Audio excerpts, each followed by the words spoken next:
Is getting a strong bench press good for preventing injury? Now, the bench press is a great exercise for getting stronger and impressing, I was going to say impressing chicks, but more likely impressing your mates. And when it comes to preventing injury, I guess doing something like a bench press is better than doing nothing. There'll be an element of the strength that we get from a bench press that's going to allow us to resist positions where we would otherwise get injured.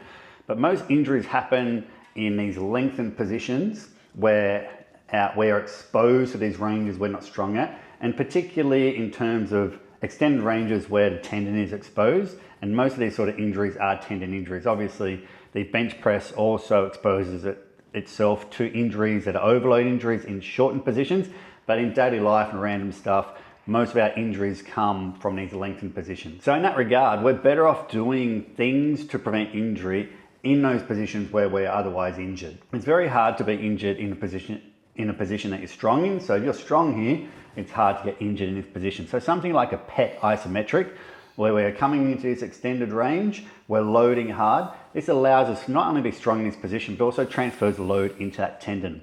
If we're looking at how we do this in Stretch Yourself Strong, we would, in our fourth phase of training, add speed to this, because most injuries occur under a quick and fast load. So we also want to train our capacity to come into this quickly, because injuries happen where that load exceeds our capacity. And that means both in terms of the range that we can access and the amount of intensity and load that we can also handle in that position. So I'm not saying drop the bench press. Bench press is awesome for other things, but also be aware that there's diminishing returns, particularly in sports. So if you're looking to improve your injury prevention in a sport, there'll be a level where the bench press does have a preventative effect, and anything over that is just getting better at the bench press and not necessarily helping you with your sport.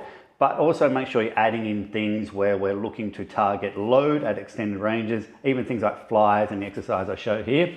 But if you want to know more about how we address that in Stretch Yourself Strong, our 4-phase thing, comment below, check a link somewhere, ask some questions if you got them. See you in the next one.